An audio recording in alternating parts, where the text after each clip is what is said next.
Homeless at 18, what she bought next for $50 changed everything. The day everything ended. She was 18 when her life finally ran out of places to fall back on. No family she could call. No friend who could take her in. No plan that extended beyond the next few hours.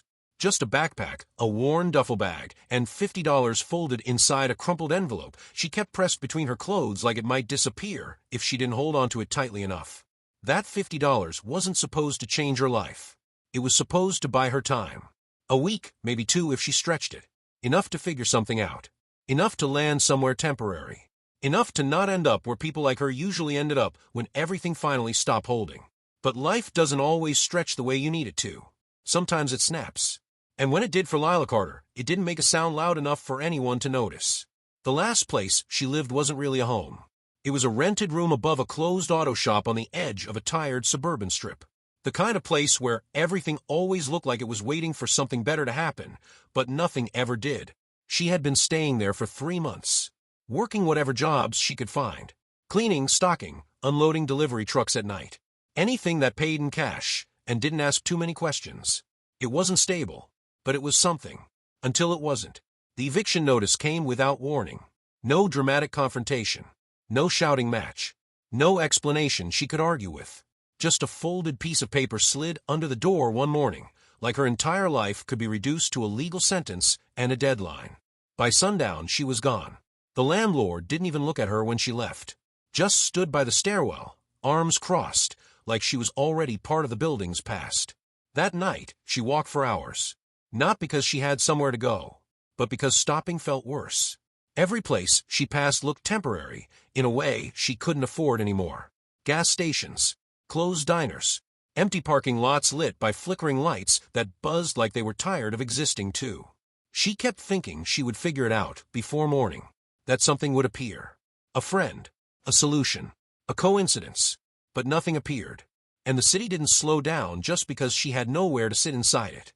By the time she reached the edge of town, her legs had stopped hurting in the normal way. It wasn't pain anymore, just distance. Like her body had accepted the idea that it might keep moving without a clear reason. That's when she saw it. A gravel lot behind an abandoned gas station. And inside it, an old RV. It didn't look like a vehicle anymore. It looked like something that had been left behind mid-thought. Flat tires sunk into the dirt. Paint peeling in long strips like skin after too much sun. One window boarded up with warped plywood. Another cracked in a spiderweb pattern that caught the last light of the day and broke it into fractured pieces. It didn't promise anything. It didn't even pretend to. But it existed.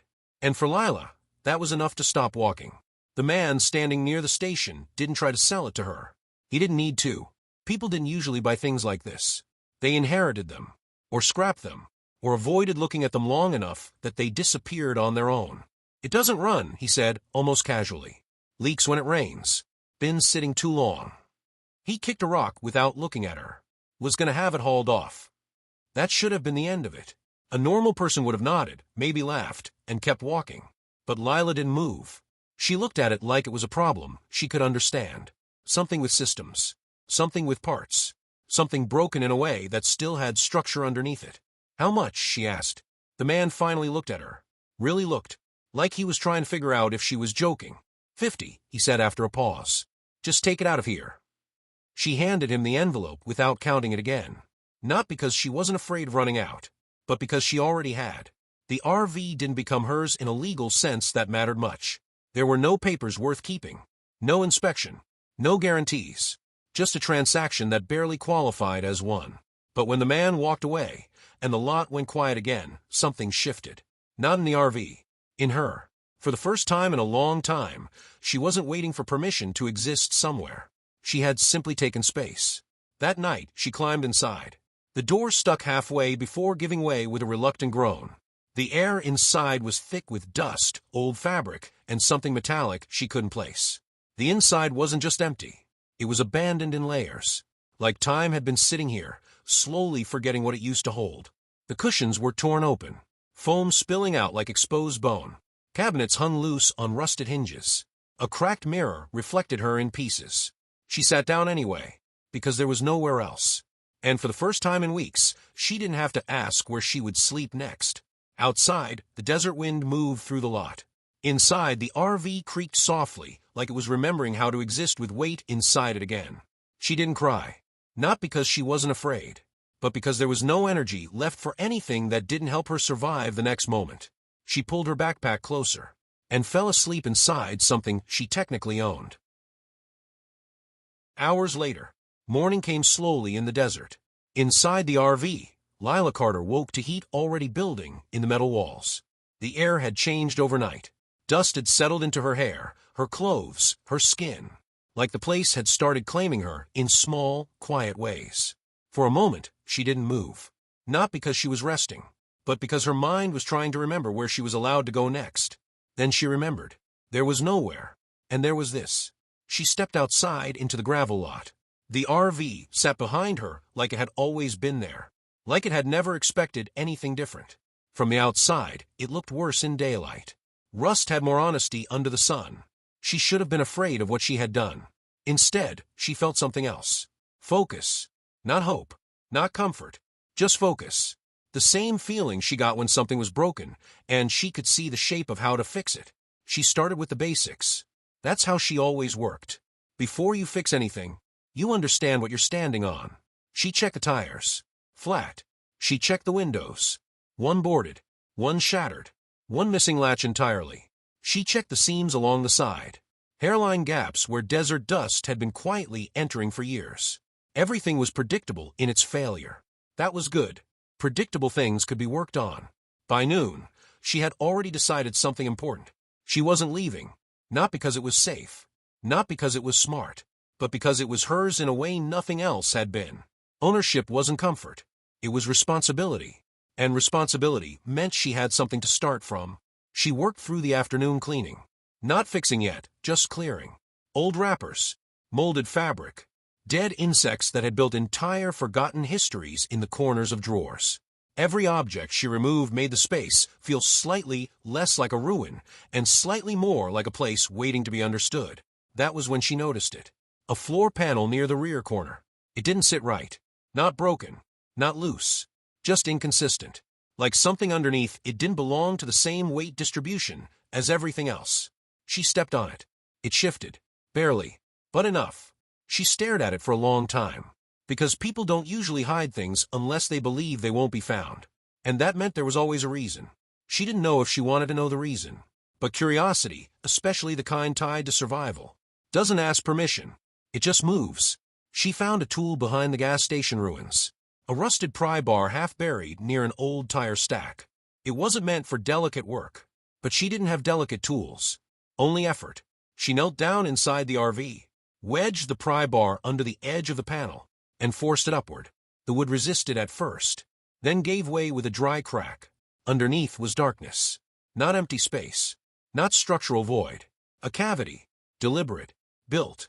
The kind of space someone creates when they want something to be hidden long enough to outlast them. She lowered herself carefully, reaching inside with her flashlight. Dust floated up like disturbed memory. And then she saw it. A metal box. It was heavier than it looked. Old steel. Scratched surface. Corners softened by time and friction. A lock sat on the front. Rusted shut but intact. It wasn't decoration. It was intention. Someone had wanted this to stay closed. Not forever. Just long enough. Lila sat back on her heels. For a moment, she didn't touch it. Because there are two kinds of hidden things. The kind meant to protect you. And the kind meant to protect something from you. She didn't know which one this was yet. But she knew enough to be careful. Still, she was already in too deep to stop now. It took nearly an hour to open it. Not because it was complicated. Because she had to improvise everything. A bent screwdriver. A rusted pry tip. Pressure applied in increments that felt more like negotiation than force. Finally, the lock snapped. Not loudly. Just decisively. Like something giving up after a long disagreement with time. Inside the box were notebooks. Dozens of them. Stacked with intention. Not random. Not abandoned. Organized. Each one labeled in careful handwriting. Years. Dates. Sequences. All the way forward. Not to the present. But to a stopping point. She picked one up.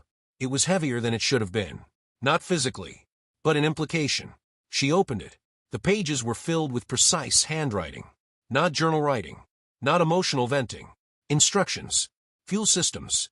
How to diagnose failure without replacement parts. Food budgeting. A $20 survival cycles in unfamiliar towns. Temporary work strategies. How to enter places without history and leave with income. Mechanical repair sequences.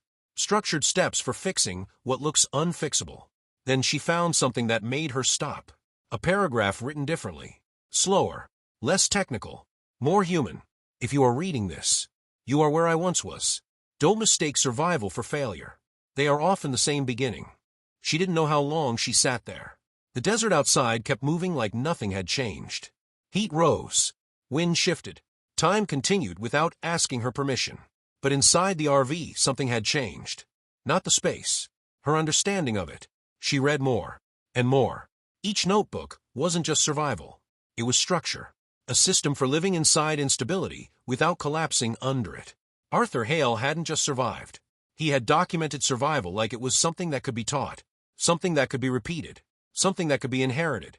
That night, she didn't sleep. Not because she was afraid. Because for the first time since everything collapsed, she wasn't guessing what came next. She was learning it. And learning replaces fear in a way nothing else does. Slowly, quietly, completely. The first thing Lila Carter learned from her notebooks wasn't how to fix the RV. It was how to slow down. Arthur Hale didn't rush anything. Every page made that clear. Not because he had time to waste, but because rushing was how things broke twice. So she didn't start with the engine. She started with the leaks. The next morning, before the heat turned the RV into a metal box of trapped air, she climbed onto the roof. From up there, the desert stretched outward in every direction. Flat, endless, indifferent. It didn't care if she succeeded. It didn't care if she failed. That made it honest. She traced the seams along the roofline with her fingers. Found the cracks, the weak points, the places where time had quietly undone what had once been sealed tight. Arthur had written something about that. Not about roofs. About problems. Most failures don't happen all at once. They happen at the edges first. She patched what she could with what she had. Sealant from a half-used tube she found in a cabinet. Scrap material cut from broken interior panels. It wasn't clean work. It wasn't permanent. But it held. And holding was enough for now. During the day, she left the lot to find work. At first, it was the same kind of jobs she had always taken. Short-term. Cash. Disposable. But now, something was different. She wasn't just working to survive the day. She was working to build something specific. That changed how she moved. How she spoke. How she chose where to spend her time. Arthur had written about that too. People can tell when you're drifting. They can also tell when you're building something, even if they don't know what it is yet. She started asking better questions. Not just, do you need help? But, what keeps breaking here? Not just, can I work today? But, what would make this easier next time? It didn't happen all at once. But slowly, people stopped seeing her as temporary and started seeing her as useful. At night, she worked on the RV. Every night, no matter how tired she was. Because Arthur had made one thing very clear. Consistency is what turns survival into direction. She rewired the interior lighting first. The old system was too corroded to trust. So she stripped it back. Followed each line. Replaced what she could. Improvised what she couldn't. The first time the light turned on and stayed on, she didn't celebrate. She just nodded, like something had clicked into place. Then she moved to the water system, or what was left of it. Most of it had failed years ago. Dry rot, cracked tubing, connections that no longer connected. It took her 3 nights to understand it, 2 more to rebuild it. When water finally flowed again, slow, uneven, but real, she sat there longer than she meant to. Not because it was impressive, but because it meant something simple. She could stay. Weeks turned into months. The RV changed. Not all at once, but in layers. Like it had been waiting for someone patient enough to rebuild it one decision at a time. The engine was the last thing she touched. Not because it was the hardest. Because it was the most final. If it ran, everything changed. If it didn't, she would still have something that worked. And for a long time that was enough. But eventually, she opened the final notebook. The one that didn't follow the same pattern as the others. The one that felt different, less structured, more personal. At the very back, written unevenly, like it had been done without time to correct it, was a final entry. This RV isn't meant to stay still forever. If you're reading this, It means you made it far enough to understand that. Fix it. Use it. But don't let it become another place you get stuck. Movement matters. Even if it's slow. She read that part more than once. Because she understood what he meant. Staying had saved her. But staying forever would become something else. The next morning, she started on the engine. It took 2 weeks. 2 weeks of failure. Of missteps. Of wrong assumptions. Of parts that didn't respond the way they should. More than once, she considered stopping. Not giving up. Just deciding this was enough. But every time she thought that, she remembered something else Arthur had written. You don't stop when something is hard. You stop when you understand it. So she kept going. Adjusted. Learned. Tried again. And then, one morning, the engine turned. Not fully. Not cleanly. But it responded. A sound where there had only been silence. She froze. Hand still. Breath held. Then she tried again. This time it caught. The RV shook slightly as the engine came to life. Unsteady. Rough. But alive. She didn't smile. She didn't laugh. She just sat there with her hands on the wheel. Listening. Because that sound meant something had changed again. 6 months after she bought it, she drove it out of the gravel lot. Not fast. Not far. Just enough to leave the place where everything had started. The road ahead wasn't clear. It wasn't guaranteed. It wasn't safe. But it was open. And for the first time, that was enough. She didn't take everything with her. The notebooks went back into the metal box. Carefully. Exactly the way she had found them. Except for one. She kept the last one. Not as a guide, but as a reminder. Because what Arthur had left behind wasn't just instructions. It was proof that someone could start with nothing and build something that lasted long enough to be found. And now, so could she. Sometimes people think survival stories are about what you find. Money, opportunity, luck. But most of the time, it's not that. It's direction. And if you find that, even in the smallest, quietest way, it changes everything. The engine didn't stay running. That was the first thing she learned. It turned over once, coughed, shuddered like it had remembered something it didn't want to hold on to. And then it died. Lila Carter sat there with her hands still on the steering wheel, listening to the silence come back. Not disappointed, not surprised, just aware. Because Arthur had written about this too. The first success is usually a lie. The real work starts after that. So she didn't celebrate. She climbed out of the driver's seat, grabbed her tools, and went back to work. The problem wasn't one thing. It was everything. Fuel system clogged. Battery unreliable. Wiring brittle and inconsistent. Cooling system half failed from sitting too long without movement. The RV hadn't just been broken. It had been slowly shutting down for years. And now she was asking it to come back all at once. That wasn't how systems worked. So she changed her approach. She broke it down. One system at a time. The fuel line came first. She drained what little remained in the tank. The smell alone told her it had gone bad months, maybe years ago. She flushed the line, using what she could find. Improvised filters. Cleaned connections. Replaced cracked tubing with mismatched sections she cut and forced into place. It wasn't perfect, but it flowed. Then the battery. She didn't have money for a new one. So she did what Arthur had written about. If you can't replace it, stabilize it. She cleaned the terminals. Scraped corrosion down to metal. Retightened connections until they stopped shifting under pressure. She found a second battery casing behind the station, dead but salvageable. Combined what worked from both. Created something functional out of 2 failures. It took 3 days before she tried the engine again. This time it lasted longer. A few seconds. Long enough for the RV to vibrate under her feet. Long enough for something to feel real. Then it died again. She didn't stop. Days blurred together after that. Work during daylight. Repairs at night. Sleep in between when her body forced her to. The heat became a constant problem. Inside the RV it built up fast. Metal held everything. Every degree. Every mistake. Every bit of effort. Some nights she had to step outside just to breathe properly again. Standing in the dark, beside something that still didn't fully work. There were moments she thought about leaving. Not dramatically. Not emotionally. Just practically. She could walk away. Find another town. Another job. Another temporary place. Start over again. It would be easier. But every time that thought settled in, she noticed something. She wasn't the same person who had walked into the gravel lot.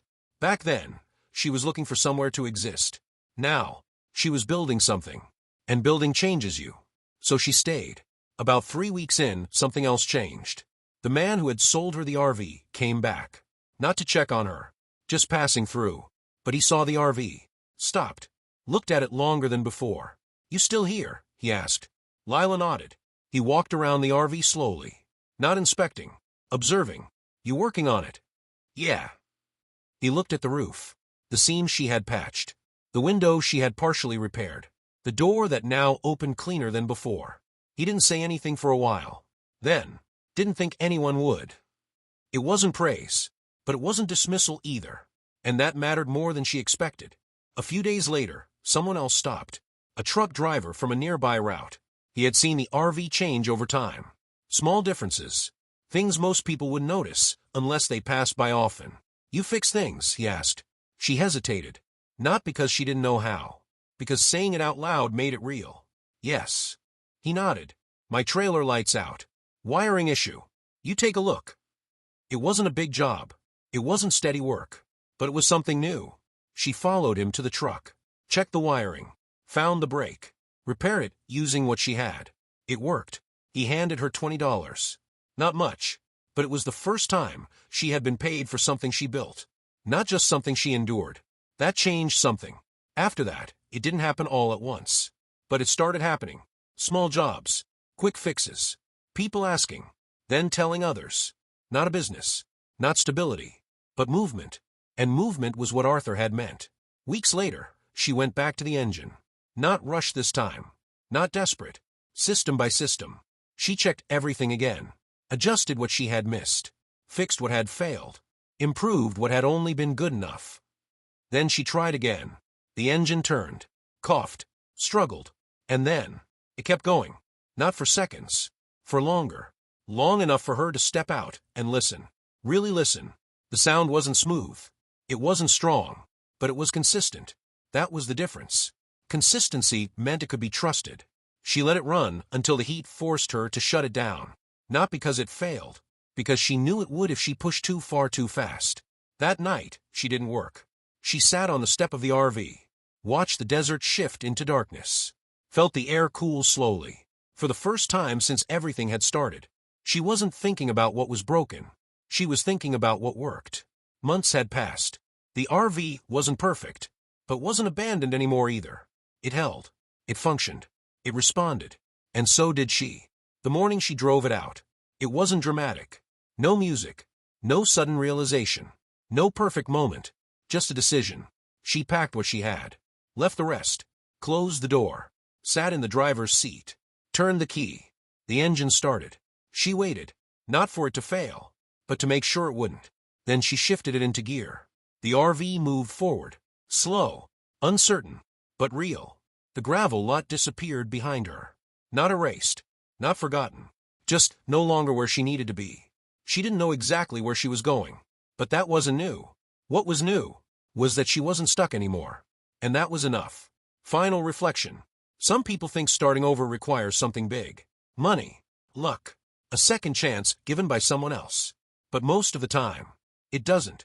Sometimes it starts with something broken. Something overlooked. Something nobody else thought was worth fixing. And the only difference is someone deciding to stay long enough to understand it. To work on it. To rebuild it. Until it works again. Not perfectly. But enough to move. And sometimes, that's all you need. If you think your likes, your comments, or subscribing to this channel doesn't matter, they do matter. Like you matter. But don't do it if it's too hard to focus when you're so tired of constantly hearing the same smash hit that like button and subscribe reminders. It's as if someone thinks you have a forgetful mind or don't know where the buttons are. We get it and understand if you're sick of hearing it or get too overwhelmed or just too tired and feeling down. We'd understand when at your weakest moments in life, doing much of anything else more but the bare minimum becomes draining or is too much of an inconvenience when you're already low on energy to do anything but try to relax and re-energize. So with that being said, know this: we truly hope you have a good year and a very comfortable, restful day. Take care and truly thank you for listening to the video all the way to the very end.